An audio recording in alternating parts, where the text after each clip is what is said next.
नमस्कार, life okay समाचारमा स्वागत छ। बुधबार नेपालमा थप 3 जनामा कोरोना संक्रमण पुष्टि भएको छ। संक्रमित हुनेमा पर्सा जिल्लाका 46 वर्षीय एक पुरुष तथा बाराको 31 र 43 वर्षीय 2 पुरुष रहेको स्वास्थ्य तथा जनसङ्ख्या मन्त्रालयको नियमित पत्रकार सम्मेलनका क्रममा मन्त्रालयका प्रवक्ता डाक्टर विकास देवकोटाले जानकारी दिनुभयो। मन्त्रालयका अनुसार टेकु स्थित राष्ट्रिय प्रयोगशालामा परीक्षणका क्रममा बाराका 2 र पर्साको 1 पुरुषमा संक्रमण देखिएको हो। केही समय अघि भारतको नयाँ दिल्लीबाट फर्किएका उनीहरू सिमराको क्वारेन्टाइनमा रहेका थिए। कोरोना संक्रमण पुष्टि भएसँगै उनीहरूको उपचार नारायणी अस्पताल वीरगञ्जमा भइरहेको मन्त्रालयले जनाएको छ। नेपालमा हालसम्म कोरोनाको आशंकामा 57,189 जनाको परीक्षण भएको स्वास्थ्य तथा जनसङ्ख्या मन्त्रालयले जनाएको छ। 11,524 जनाको पीसीआर र 45,665 जनाको आरडीटीबाट परीक्षण भएको मन्त्रालयका प्रवक्ता देवकोटाले विधिबाट गरिएका कुल परीक्षण 11,524 वटा नमुना भएका छन्। त्यसैगरी आरडीटी विधिबाट गरिएका 45,665 वटा नमुना परीक्षण भइसकेका छन्। गत 24 घण्टामा 2,367 वटा नमुनाहरू परीक्षण भएका छन्। प्रदेशमा आरडीटीको परीक्षणको स्थितिको बारेमा जानकारी दिन चाहन्छु। प्रदेश नम्बर 1 मा 4,881, प्रदेश नम्बर 2 मा 5,298, बागमती प्रदेशमा 8,217, गण्डकी प्रदेशमा 5,343, त्यसैगरी प्रदेश नम्बर 5 मा 3,671, कर्णाली प्रदेशमा 5,269 र सुदूरपश्चिम प्रदेशमा 12,986 वटा गरी कुल 45,665 वटा आरडीटीको नमुना परीक्षण भइसकेको छ। क्वारेन्टाइनमा रहेका व्यक्तिहरूको संख्या आज 22,901 छ, जसमध्ये प्रदेश नम्बर 1 मा 2,478, 2 मा 1,404, बागमती प्रदेशमा 611, गण्डकी प्रदेशमा 694, प्रदेश नम्बर 5 मा 12,515, कर्णाली प्रदेशमा 3,963 र सुदूरपश्चिम प्रदेशमा 1,236 जना गरी कुल 22,901 जना क्वारेन्टाइनमा रहनुभएको छ। संक्रमित व्यक्तिहरूको बारेमा विवरण दिन चाहन्छु। आज राष्ट्रिय जनस्वास्थ्य प्रयोगशालामा गरिएको परीक्षणमा थप 3 जनाको स्वाब नमुना परीक्षण पोजिटिभ देखिएको छ। उहाँहरू पर्सा जिल्लाका 46 वर्षीय पुरुष र बारा जिल्लाका 2 जना 31 र 43 वर्षीय पुरुष हुनुहुन्छ। उहाँहरू तीनैजना यसअघि वीरगञ्ज स्थित नारायणी अस्पतालमा उपचारमा रहेका कोरोना संक्रमित व्यक्तिहरूसँगै दिल्लीबाट फर्कनु भएको हामीलाई जानकारी प्राप्त भएको छ र सिमरा स्थित क्वारेन्टाइनमा रहनुभएको थियो र हाल उहाँहरू नारायणी अस्पतालमा उपचारमा रहनुभएको छ। नेपालमा कोरोना संक्रमितको संख्या 57 पुगेको छ भने 16 जना उपचारपछि निको भएर घर फर्किएका छन्। मन्त्रालयले दिएको जानकारी अनुसार उनीहरू सबैको अवस्था सामान्य रहेको छ। हालसम्म नेपालमा कोरोना संक्रमणको आशंकामा रेड जोनमा रहनेको संख्या 310 जना पुगेको मन्त्रालयले जनाएको छ। संघीय संसद अन्तर्गतको विकास तथा प्रविधि समितिले विदेशबाट फर्किनेहरूलाई रोजगारी दिने गरी विशेष राहत प्याकेज ल्याउन सरकारलाई निर्देशन दिएको छ। सिंहदरबारमा बुधबार बसेको समिति बैठकले कोरोना संक्रमणका कारण विदेशबाट सयौंको संख्यामा नेपालीहरू स्वदेश फर्किएको भन्दै उनीहरूका लागि विशेष प्याकेज ल्याउन सरकारलाई निर्देशन दिएको हो। साथै लकडाउनको समयमा विकास निर्माणको काम जारी राख्न समितिले सरकारलाई निर्देशन दिएको छ।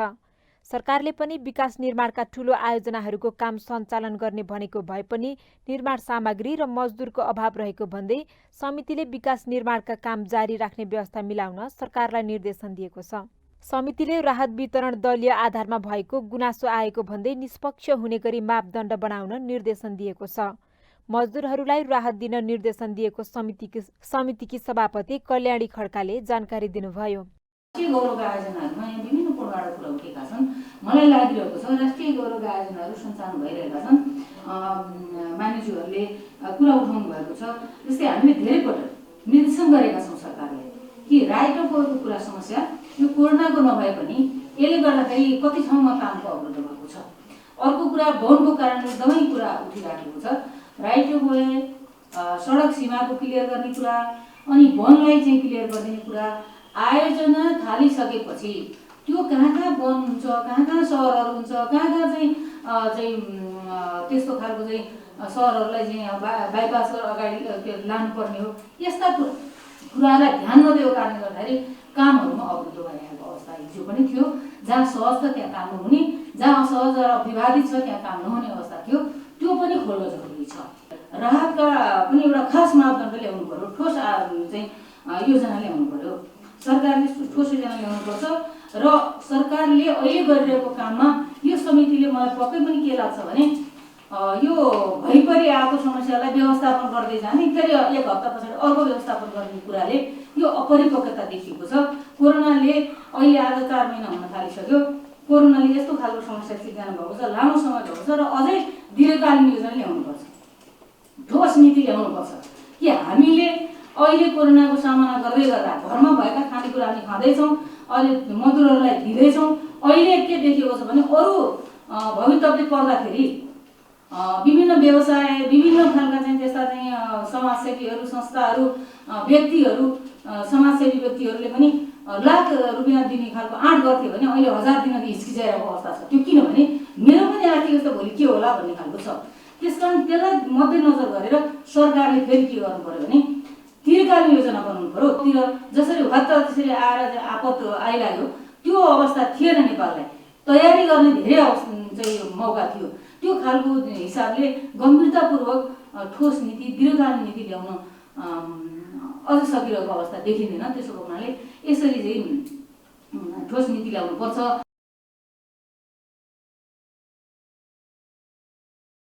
समितिको बैठकमा सांसदहरूले विकास निर्माण क्षेत्रमा काम गर्ने ज्यालादरी मजदुरको अवस्था निकै पीडादायी रहेको कारण उनीहरूलाई सुरक्षित तवरले काममा लगाउनु पर्ने बताएका थिए।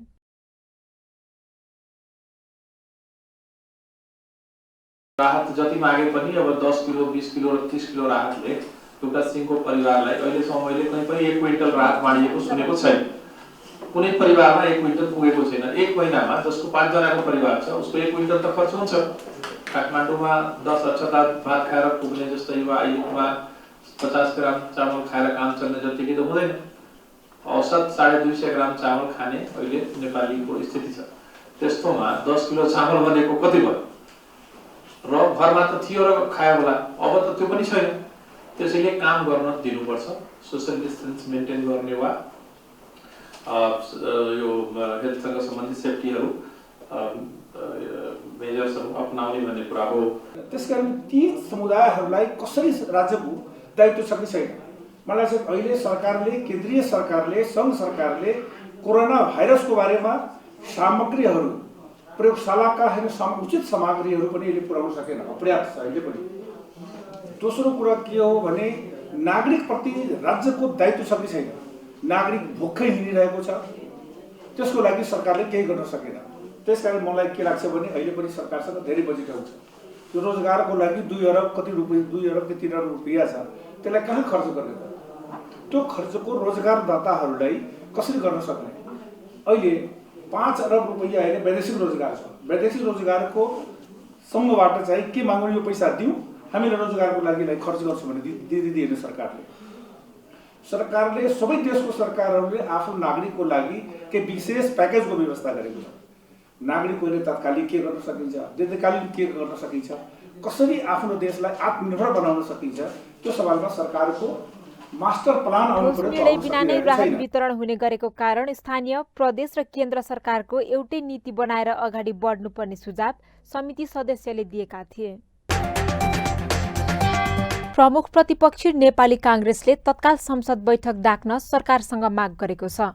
पार्टी कार्यालय सानेपामा बुधबार बसेको काङ्ग्रेस केन्द्रीय समिति बैठकले छिटो संसद बैठक बोलाउन सरकारको ध्यानाकर्षण गराउने निर्णय गरेको हो। संसद बोलाउन ढिलो गर्दा बजेट बारेको छलफल प्रभावित हुने काङ्ग्रेसले तर्क गरेको छ।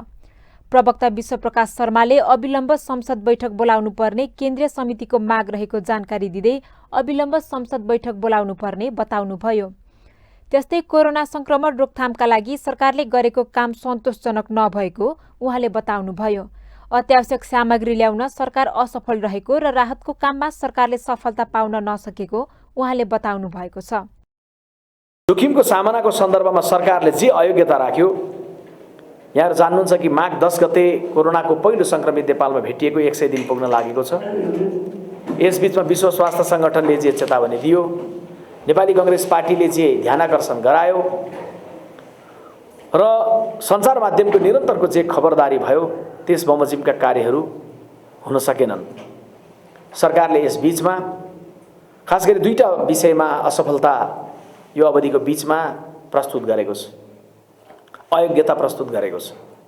एउटा पिपी लगायतको अत्यावश्यक सामग्रीको व्यवस्थापनको सन्दर्भमा यो अपर्याप्तता रह्यो। अर्को राहतको विषय जे हो त्यो अधुरो रह्यो, अपर्याप्त रह्यो र अव्यवस्थित ढङ्गको भयो। बैठकमा आज यो विषयमा पनि छलफल भइरहेको छ। यसबीचमा सरकारको अयोग्यतासँगै केही अनियमितताको विषय, केही व्यथितिको विषय, केही भ्रष्टाचारको विषय र केही अपराधजन्य विषयमा सरकारको संलग्नताको विषय पनि आज बैठकमा छलफल भइरहेको छ। जस्तो कि स्वास्थ्य सामग्री खरिदको सन्दर्भमा अपारदर्शिता जे भयो, राज्य कोषबाट बजार मूल्यभन्दा बढी रकम कसरी निकासा गराएर भ्रष्टाचार गरियो, विश्व स्वास्थ्य सङ्गठनले सर्टिफाई गरेको भन्दा बाहिरको परीक्षण किट कसरी लिएर आइयो, दुई विवादास्पद अध्यादेशहरू कसरी जारी गरियो र सत्ता शक्तिको संलग्नतामा कसरी एउटा सांसदको अपहरणको शैलीमा काठमाडौँमा ल्याउने कार्य भयो। अनि त्यसपछि अन्तिममा आएर अपहरणको सन्दर्भमा अनुसन्धान गरियोस् भनेर प्रहरी कार्यालयमा जाँदा त्यहाँ पनि दर्ता नलिने, सरकारी वकिलको कार्यालयमा जाँदा पनि दर्ता नहुने, यो खालको जे सत्ता संरक्षित व्यवहार भएको छ, यो विषयमा पनि नेपाली कांग्रेसको केन्द्रीय कार्य समिति बैठकमा अहिले छलफल भइरहेको छ। बजेटमा जाँदै गर्दाखेरि यो बेलाको पहिलो प्राथमिकता भनेको कोरोनाबाट सचेतनाको, कोरोनासँग लड्नलाई आवश्यक पर्ने सामग्रीको, त्यसपछि नागरिकहरूको उपचारको, त्योसँगै गाँसिएको राहतको अनि उद्धारको, यी सन्दर्भमा बजेट बढी केन्द्रित हुनुपर्छ र स्वास्थ्यको क्षेत्रमा बढी बजेट छुट्याएर जानुपर्छ भन्ने सन्दर्भमा पनि नेपाली कांग्रेस पार्टीको बैठकमा छलफल भइरहेको छ। यहाँहरू जान्नुहुन्छ, हिजोका दिन मात्रै हामीले अर्थशास्त्रीहरू 1 दर्जनसँग पूर्व अर्थमन्त्रीजीहरू समेत राखेर पार्टी पदाधिकारीको बैठकमा छलफल गरेका थियौँ। आजको बैठकमा कोरोना पछिको नेपाली अर्थतन्त्र के हुने, कस्तो हुने, कसरी जाने भन्ने सन्दर्भमा पनि आएका विषयवस्तुको बारेमा पनि छलफल प्रस्तावहरू भइरहेका छन्। शैक्षिक प्रतिष्ठान र विद्यार्थीको बीचको समन्वयको सन्दर्भमा केही दृष्टिकोणहरू स्थानीय तहमा बनाउने कुराका लागि पनि नेपाली कांग्रेस पार्टीको बैठकमा यी प्रस्तावहरू आएका छन्। आदरणीय साथीहरू, नेपाली कांग्रेस पार्टी निश्चय नै प्रतिपक्षमा छ, तर हामीले घोषणा गरेका थियौँ कि सरकारमा नरहेर पनि सङ्कटमा सँगै लड्न सकिन्छ। त्यसैले नेपाली कांग्रेस पार्टी आज अन्य सबै विषयहरू थाती राखेर घरायसी जीवनका केही कुरामा नअल्मलिकन सम्पूर्ण रूपले कोरोनालाई परास्त गर्न, नेपाल र नेपालीको रक्षा गर्ने सन्दर्भमा एउटा जिम्मेवार राजनीतिक दलको रूपमा आफ्नो भूमिकालाई गरिरहेको छ। एक साथ दुईटा भूमिका, एकातर्फ नेपाल र नेपालीको कोरोनाबाट रक्षा गर्नका लागि गर्न सकिने सम्पूर्ण हरसम्भव प्रयत्नमा साथ दिने, सहभागी हुने, अभियानमा संलग्न हुने, कर्म गर्ने र अर्को अहिलेको कम्युनिस्ट सरकारले, खास गरी केपी ओलीको नेतृत्वमा रहेको सरकारले जे जस्ता विधेयक मार्फत नेपथ्यमा जे जस्तो मनोविज्ञान राखेर राजनीतिलाई गलत बाटोमा लिएर जान प्रयत्न भयो, जे जस्ता अपराधका घटनाहरू यस बीचमा भए, यी सबैको सन्दर्भमा पनि खरो ढङ्गले उभिने भन्ने निर्णयमा छ। दोहोरो भूमिकामा नेपाली कांग्रेस पार्टी जिम्मेवार ढङ्गले लागेको छ।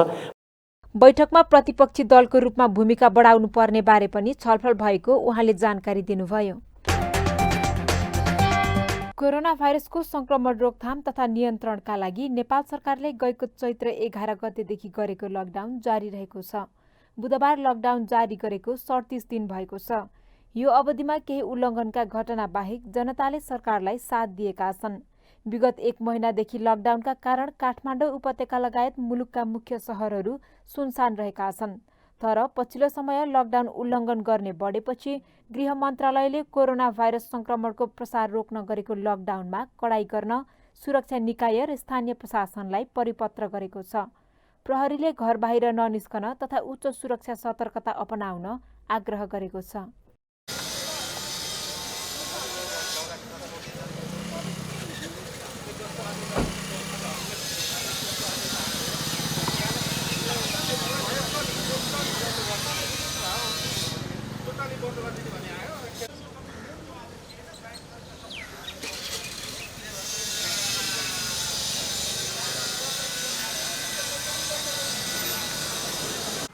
त्यो आज डिस्कस गरिरहेको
काठमाडौँ वडा नम्बर 32 जडीबुटीमा कोटदेवी क्लबको आयोजनामा निशुल्क खाना वितरण गरिएको छ। सम्पूर्ण क्लब सङ्घ संस्थाहरूको समन्वयमा उक्त अभियान सुरु गरिएको हो।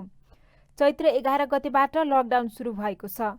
आफूहरूले चैत्र 8 गते नै कोरोनाले ल्याउन सक्ने सम्भावित जोखिमको बारेमा पूर्व तयारी गर्ने बारे छलफल गरिसकिएको उक्त वडाको एक बासिन्दाले बताउनु भएको छ। देश एउटा विषम परिस्थितिमा गइरहेको बेला फुटबल क्लब, कराते सङ्घ, मन्दिर व्यवस्थापन लगायत विभिन्न सङ्घ संस्थाहरू एक भएर अगाडि लागेको उहाँले बताउनुभयो। सबै दाताहरूले आफ्नो काममा विश्वास गरेर सहयोग गरिरहनु भएको पनि उहाँले बताउनु भएको छ। दाताहरूद्वारा चामल, तरकारी, दाल, नगद र स्वास्थ्य उपकरण सहयोग स्वरूप आइरहेको उहाँले बताउनुभयो। खाना वितरणसँग सम्बन्धित स्वयंसेवकहरूले अनिवार्य पिपिई लगाएको, खाना लिन आउनेहरूलाई सामाजिक दूरी कायम गराइएको र थर्मल गनले टेम्परेचर नापेर स्वास्थ्य सुरक्षामा सतर्कता अपनाइएको पनि उहाँले बताउनु भएको छ। हामी आज यो काठमाडौँ वडा नम्बर 32 जडीबुटी कोटदेवी को छेउमा छौँ र आजबाट कोटदेवी क्लबको आयोजनामा हामीले यहाँबाट पनि निशुल्क भोजनको शुभारम्भ गरेका छौँ। यहाँभन्दा अगाडि धेरैजनालाई थाहा भइसकेको छ। सेतुओपी क्लब कोटेश्वरबाट सुरु भयो, त्यसपछि सिनामङ्गल युथ क्लब पेप्सीकोलाबाट सुरु भयो, त्यस पछाडि महादेव स्थान बाट सुरु भयो समाज सुधार युवा क्लबबाट, त्यसै गरी शुभकामना मार्गबाट सुरु भयो र अहिले आएर यो कोटदेवी क्लबको आयोजनामा आजबाट यहाँ निशुल्क भोजनको शुभारम्भ भएको छ र हामी यहाँका सम्पूर्ण क्लबहरू सङ्घ संस्था मिलेर हामीले चैत 8 गते नै 11 गतेबाट लकडाउन सुरु भएको चैत 8 गते नै सम्भावित चाहिँ कोरोनाले ल्याउन सक्ने सङ्क्रमणदेखि हरेक कुरामा चाहिँ हामीले विवेक पुर्याउनुपर्छ, हिसाब गर्नुपर्छ भनेर लाग्दाखेरि हामीले एउटा टिम बनाएका थियौँ र त्यही टिम अन्तर्गतको सबै क्लबहरूलाई समेटेर हामी अगाडि बढ्दै जाँदा आज 32 वडाभित्र रहेका लगभग सबैले खाना खान नपाउने जतिले खाना खाउन पाउने अवस्था बनिरहेको हामीले महसुस गरेका छौँ र त्यसको आज यो अहिले पछिल्लो चाहिँ यहाँबाट सुरु भएको छ। शुभारम्भ हामी सबैले आँट गऱ्यौँ, एउटा चाहिँ जे पर्छ हामी तयार छौँ भन्ने हिसाबले चाहिँ हामी सबै साथीहरूलाई मोटिभेट गरेर ल गरौँ, गर्ने बेला यही हो। क्लब भनेर सधैँ फुटबल खेल्ने क्लबहरू छन्, के कराते अरू गेमका क्लबहरू छन्, मन्दिर व्यवस्थापन समितिहरू छन्, यी सबैको काम कहिले त के फुटबलले फुटबल खेली मात्रै बेला मात्रै कर्तव्य हो, आफ्नो जिम्मेवारी हो त होइन। देश एउटा विषम परिस्थितिमा जाँदैछ, विश्व नै एउटा विषम परिस्थितिमा जान लागेको बेलामा हाम्रो कर्तव्य हुन्छ, हामीले पनि यतिखेर सामाजिक दायित्व पुरा गर्नुपर्छ भनेर शुभारम्भ भएको। आज हामीले जहाँ चाहिँ खाना निशुल्क भोजनको शुभारम्भ गरेका थियौँ त्यहाँ हामीसँग स्टकमा हुने सामानहरू छन्, किन भन्दा सबै दाताहरूले हाम्रो कामलाई विश्वास गरेर भरोसा गरेर र हाम्रो कामको सबै मूल्याङ्कन गरेर हामीलाई सेवा दिनु सहयोग गर्नुभएको छ। कसैले चामल दिनुभएको छ, कसैले तरकारी दिनुभएको छ, कसैले दाल दिनुभएको छ, कसैले नगदै सहयोग गर्नुभएको छ। स्वास्थ्य उपकरणहरू जस्तो सबै ठाउँमा हामी प्रत्यक्ष रूपमा चाहिँ जो खाना लिन आउने वर्गसँग सरकार राष्ट्र तिनीसँग सम्पर्क हुने स्वयंसेवकहरूले पिपिई लगाउनु भएको छ। थर्मल गनको प्रयोग गरेर टेम्परेचर नापेर मात्रै त्यो सेवाग्राहीले हामीले चाहिँ खाना दिएका छौँ। यदि उहाँलाई कुनै खालको हामीले लक्षण देख्यौँ भनेदेखि उहाँलाई हामीले साइडमा राखेर के गर्न पर्ने सबै कुराहरू गर्छौँ। त्यसरी हामीले स्वास्थ्यको हिसाबले पनि एकदम विवेकीपूर्ण तरिकाले काम गरिरहेका छौँ। वडाबाट हामीलाई सहानुभूति छ, सहयोग भनेको भोलिका दिनमा पर्दाखेरि हाम्रो त स्थानीय सरकार भनेकै वडा हो, वडाले हाम्रो त अभिभावक हो। अहिले स्वतस्फूर्त रूपमा सबैतिरबाट चाहिँ सहयोग भइरहेको परिवेशमा वडाबाट हामीलाई सहयोगको आश्वासन छ, सहानुभूति छ, सबै कुरा छ। पर्दाखेरि वडाले गर्छ भन्ने हामीलाई विश्वास छ। यो लकडाउन थपियो भने यो कन्टिन्यू जान्छ कि के छ? यो कन्टिन्यू जान्छ, यो कुनै पनि हालतमा रोकिन्न, कन्टिन्यू जान्छ भन्नेमै हामी सबै विश्वस्त छौँ। अब हेर्नुहोस् भविष्यको कुरा सबै कुराको आङ्कलन गर्न त कसले नै सक्छ र किनभने यत्रो साइन्सलाई नै च्यालेन्ज दिएर कोरोना आउँछ भन्ने कुरा त अब अनुमान पनि खासै त्यस्तो थियो जस्तो लागेन। त्यस कारण त्यस्ता खालको कुनै घटनासँग त कसले अनुमान गर्न सक्छ र तर हामी लकडाउन मात्रै होइन, लकडाउन सकिएको पनि केही दिनसम्म चाहिँ आवश्यकता भयो भने खुवाउनेमा छौँ। सरकारको विरोधमा प्रमुख प्रतिपक्षी दल नेपाली काङ्ग्रेसको भातृ संगठन नेपाल विद्यार्थी सङ्घले बुधबार बिहानै हेटौडामा नाराबाजी र प्रदर्शनी गरेको छ। कोरोना भाइरस संक्रमणबाट बच्नका लागि देशमा जारी लकडाउनको समयमा सामाजिक दूरी कायम गर्दै विद्यार्थीहरूले हेटौडामा प्रदर्शन गरेका हुन्। नेवी सङ्घ केन्द्रीय महामन्त्री प्रभात कुमार दाहालको नेतृत्वमा हेटौडा 2 स्थित नेपाली काङ्ग्रेस पार्टी कार्यालयबाट सुरु भएको विरोध र्याली हेटौडाको बुद्ध चोकमा पुगेर टुङ्गिएको थियो। बुद्धचोकमा विद्यार्थीहरूले सरकार विरोधी प्लेकार्ड प्रदर्शन गरेका थिए। वर्तमान सरकार अधिनायकवादतर्फ अगाडि बढिरहेको र यस्तो अवस्थामा खबरदारी गर्नुको विकल्प नरहेको नेवी सङ्घ महामन्त्री दाहालले बताउनुभयो। देशमा भ्रष्टाचार र महँगी बढेको, सांसद र पूर्व प्रहरी प्रमुख नै सांसद अपहरणमा संलग्न हुन थालेकाले यसको विरोध स्वरूप प्रदर्शन गरेको उहाँले बताउनुभयो। वर्तमान प्रधान सेनापति पूर्णचन्द्र थापापछि रोलक्रम अनुसार प्रधान सेनापतिको दावेदार मानिएका उपरथी प्रभुराम शर्माको रथीमा बढुवा भएको छ। मन्त्री परिषद बैठकको वैशाख 14 गतेको निर्णय अनुसार शर्मालाई उपरथीबाट रथीमा बढुवा गरिएको रक्षा मन्त्रालय स्रोतले जनाएको छ। सैनिक ऐन अनुसार प्रधान सेनापति थापाको सिफारिसमा शर्माको बढुवाको लागि सरकार समक्ष पेश गरिएको थियो। शर्माको रथीको कार्यकाल 2 वर्षसम्म रहनेछ। त्यस अवधिमा सैनिक ऐन अनुसार वर्तमान सेनापतिको 3 वर्ष कार्यकाल 2078 भदौ 24मा सकिनेछ। त्यस बेलासम्म हालको ऐन संशोधन भएर नयाँ व्यवस्था नभए वा अन्य कुनै तलमाथि नभएमा वरियताको आधारमा शर्मा प्रधान सेनापति बन्नेछन्। गोर्खाको बारपाक गाउँमा विगत 1 सातादेखि विद्युत सेवा अवरुद्ध भएको छ। बारपाक ग्रामीण विद्युतीकरण आयोजनामा समस्या आएपछि बारपाकका 1287 घरधुरीका बासिन्दा विद्युत सेवाबाट वञ्चित भएका छन्। विद्युत सेवा अवरुद्ध हुँदा बारपाकवासीले बिजुली बत्ती बाल्न पाएका छैनन्। विद्युत अवरुद्ध हुँदा नेपाल टेलिकमको मोबाइल टावर सञ्चालन हुन नसकेको स्थानीयहरूले बताएका छन्। एनसेलको टावरमा समेत विद्युत प्रवाह हुन नसक्दा मोबाइल सेवा सञ्चालनमा आउन नसकेको वीरबहादुर घलेले जानकारी दिनुभयो। गत वैशाख 11 गते आयोजनाको विद्युत गृहको मुख्य उपकरणमा समस्या आएपछि सेवा अवरुद्ध भएको आयोजनाको सञ्चालक वीरबहादुर घलेले जानकारी दिनुभयो। 2 दिनदेखि मर्मत भइरहेको र मर्मत हुन अझै 2-4 दिन लाग्न सक्ने उहाँले जानकारी दिनुभयो।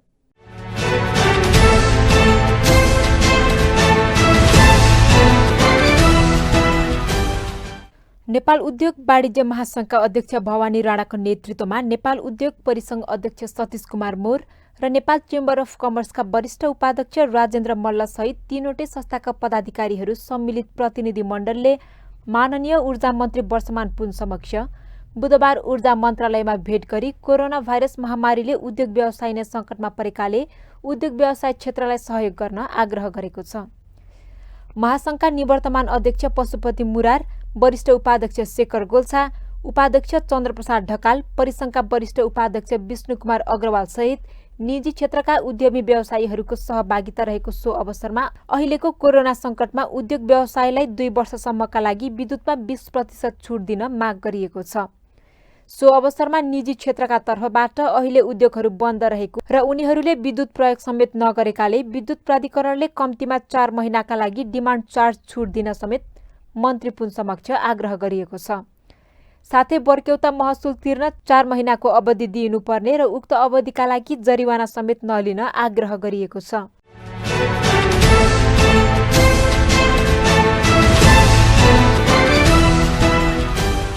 अन्तर्राष्ट्रिय उडान गर्दै आएको निजी क्षेत्रको नेपालको एकमात्र हवाई कम्पनी हिमालय एयरलाइन्सले लकडाउन सुरु हुनु अघिदेखि नै आफ्ना सबै अन्तर्राष्ट्रिय उडान बन्द गरेको थियो। चीनसँगको साझेदारीमा सञ्चालनमा आएको हिमालय एयरलाइन्सले चीनको बेइजिङ, चोङची, चाङसा, गुयाङ र चोङकिङ, साउदी अरेबियाको दमाम, बङ्गलादेशको ढाका, कतारको दोहा, युएईको अबुधाबी र दुबई र मलेसियाको क्वालालम्पुरमा उडान भर्दै आएको छ।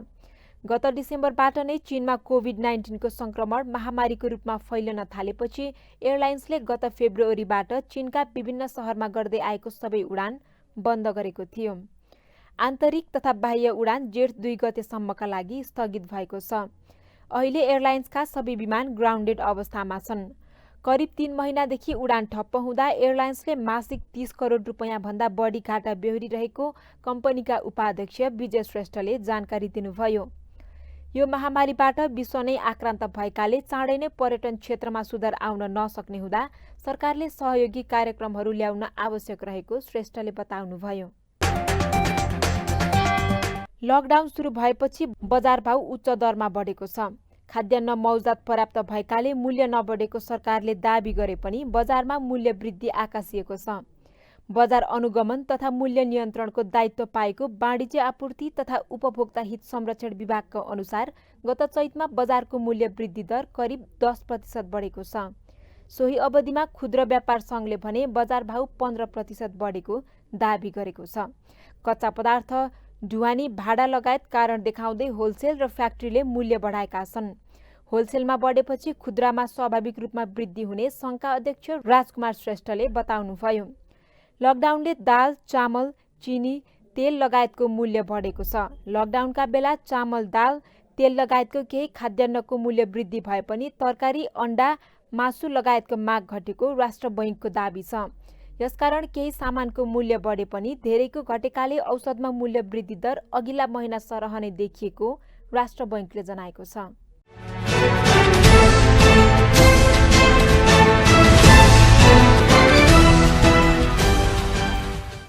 कोरोना भाइरसका कारण बङ्गलादेशमा देशव्यापी लकडाउन जारी भए पनि गार्मेन्ट कारखानामा काम सुचारू गरिएको छ। बङ्गलादेशी सञ्चार माध्यमका अनुसार कारखानाका हजारौं मजदुर मङ्गलबार काममा फर्किएका छन्। भाइरसको संक्रमण बढ्ने क्रममा रहेकै बेला मजदुरहरू काममा फर्किएपछि समस्या थप जटिल हुन सक्ने आकलन गरिएको छ। राजधानी ढाका र चटगाउँका कारखानाहरू खोल्न सरकारले अनुमति दिएसँगै सोमबारदेखि कारखानामा काम हुन थालेको थियो। निर्यातका लागि यसअघि नै लिइएको अर्डर पूरा गर्न कारखाना खोल्नुको विकल्प नभएपछि सरकारले काम सुचारू गर्न अनुमति दिएको थियो। ढाका, चटगाउँ र अन्य क्षेत्रका गरी कम्तीमा 1000 कारखाना खुला गरिने योजना रहेको जनाइएको छ। बङ्गलादेशको कुल निर्यातको करिब 80% हिस्सा तयारी पोसाकले ओगटेको छ। बङ्गलादेशबाट विश्वको चर्चित H&M, एन्टिटेक्स र वालमार्ट जस्ता कम्पनीका लागि गत वर्ष 35 अर्ब डलर भन्दा बढीको तयारी पोसाक निर्यात भएको थियो।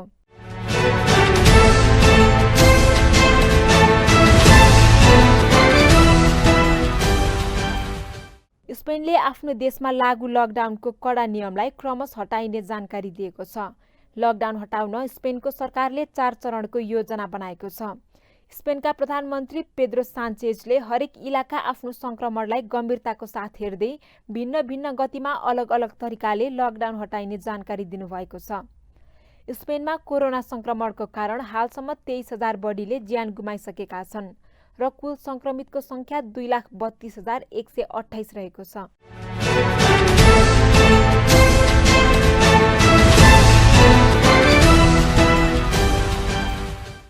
अमेरिकाले प्रदान गर्ने डाइभर्सिटी भिसा अर्थात् डीबीको परिणाम कोरोना भाइरसको कारण प्रभावित भएको छ। पूर्व घोषित मिति अनुसार डीबी प्रारम्भिक परिणाम वैशाखमा हुनुपर्ने हो। अमेरिकी विदेश मन्त्रालयको आधिकारिक सूचना अनुसार डीबीको परिणाम यो वर्ष पूर्व निर्धारित सो मितिमा सार्वजनिक हुने छैन। सन् 2019 अक्टोबरदेखि नोभेम्बरसम्म धेरै नेपालीले डीबी चिठा भरेका छन्। स्टेट डिपार्टमेन्टले वैशाख 15 मा डीबी सम्बन्धी एक सूचना जारी गर्दै परिणाम 1 महिना ढिलो जेठ 23 मा सार्वजनिक हुने जनाएको छ। स्टेट डिपार्टमेन्ट काउन्सिलर अफेयर्सका अनुसार आगामी अक्टोबर 1 देखि डीबी विजेताहरूको अन्तर्वार्ता सुरु हुनेछ।